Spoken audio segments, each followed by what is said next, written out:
Welcome back, folks. I'm Nair. And I'm Farce. And we're Perspeculative.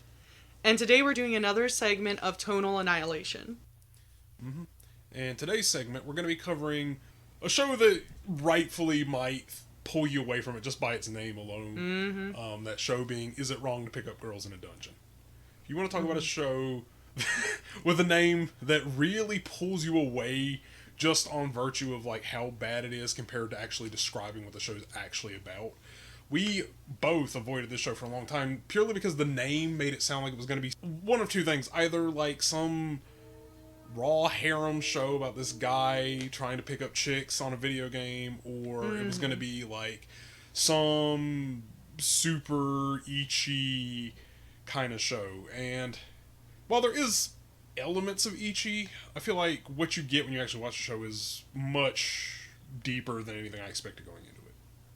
Very much so. That's exactly what I thought. I thought it was going to be some high school, middle school, what have you, gamer dude trying to pick up chicks in some new VR game. I mean, by the name. Because is it wrong to pick up girls in a dungeon? You know what I mean? And by the look of it, too, it just seems like that kind of show. So I purposely stayed away from it. I did not watch it for a long time. And then finally, I don't know what it was that got me to do it, but I did. I was just like, you know what? I'll just try it. And if it not, I can stop. Whatever. It doesn't matter, right? And then I watched it, and it's literally nothing like that at all.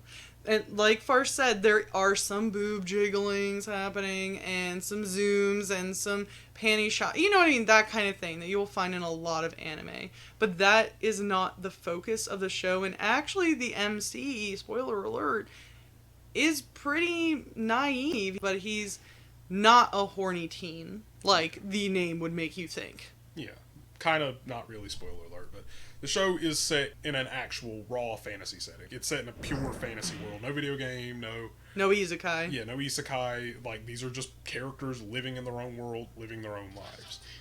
But the whole premise of the show pulls very much away from the basic ecchi archetypes to start with. Mm-hmm. To go into vague descriptions of the show, effectively, the gods have come to the worlds of humans in this fantasy world and effectively walk among them and live among them and form families amongst the humans. And these families sort of act as guilds where the gods will basically adopt different humans into their guild, their family, and the most powerful families have the most say and the most pull among the gods. So it's all very interesting. And so our main protagonist, Belle, is pretty much the sole follower of one goddess named Hestia. And basically, the show, without spoiling too much, goes into pretty much territory of, again, a little bit ecchi and very, very slightly harem-y, but it's more of a found family kind of thing, where their guild, sort of long story short, becomes this sort of gathering place for those who are outcasted or people who didn't have a place to go back to. They sort of become this found family and eventually kind of grow into a more respectable group as they expand and as they gain influence, and it's weirdly wholesome. Very much so. Very wholesome. Which is unexpected again because of the name alone. You just go in and you're like, yeah, there's no way. And then it is. It's very wholesome. It's very sweet. It's, crying like, oh, it's so beautiful. Basically. And I would also say that it does not go in a very shonen way either. So there are definitely shonen elements. Big surprise, right? We're getting stronger, we're fighting the odds, we're overcoming power of friendship and love, all that happy crap. But it's so much more than that, as Farce was saying. It's more about family and caring about people and overcoming and to keep, well, I guess it's pretty shonen, to keep trying no matter what, right? Even if you're alone in the world. But just taking care of each other, but it doesn't go straight shonen either, and he's also not the typical Naruto, Luffy, Goku shonen character either. So, yeah, got some variety there. Change it up. And the fantasy elements are actually pretty strong in the show too. It's not, I find a lot of the problem with Japanese fantasy is that it draws on a lot of the very stereotypical Tolkien-y tropes where it's like, You got your elves and your dwarves and your goblins. Like, they're fighting all the stereotypical stuff. And there are elves and dwarves and goblins and the other And fantasy minotaurs. races. Yeah, Minotaurs, I should say. But the way it uses them is very interesting in the nature of the world. Mm-hmm. The titular dungeon is one dungeon, it's one location.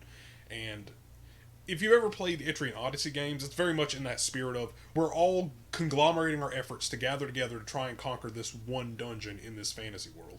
And it's this massive tower, I believe it's the Tower of Babel.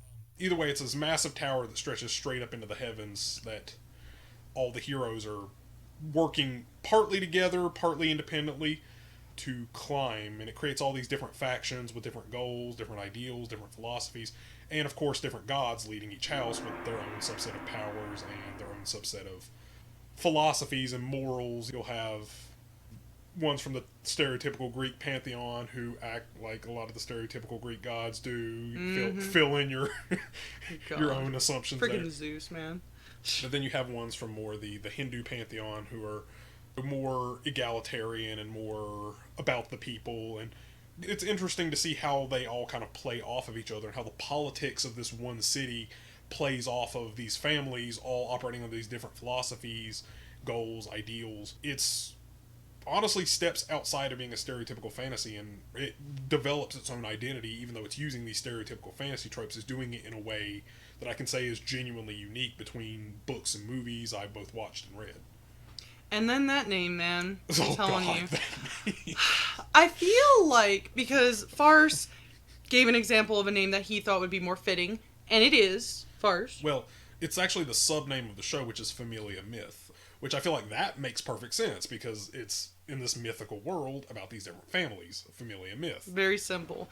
But I think that's the problem, is that Familial Myth by itself would get lost amongst all the other anime that's out there. It doesn't say enough, it's not unique enough, it's not intriguing enough to capture you. But you throw in the very long, very specific, is it wrong to pick up girls in a dungeon, Familial Myth, then you've got something that people are remembering.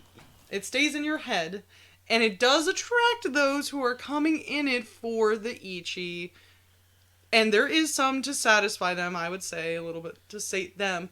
But I do think it pushes more people away than it draws in, myself included. Oh, yeah, no, and I feel like that's almost to the show's detriment. Exactly. Where it's like, it has this edgy name that it's trying to be like, and I feel like the people who came in for the edginess kind of wound up with this great quality thing, but then people who would have watched it if it weren't called "Is It Wrong to Pick Up Girls in a Dungeon" kind of missed out because it's so unattractive on its surface. Yeah, I really like the show, especially the first 2 seasons, and I'm very glad that I watched it, but I stayed away from it for a long time just because of the name and what I thought that was going to mean. Especially because a lot of anime that has very specific long names like that is exactly what it says it is.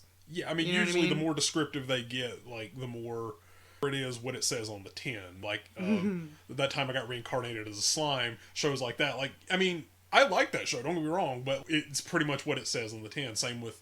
What is that, Full Dive one? Yeah, Full Dive. The shittier than real life Full Dive or whatever.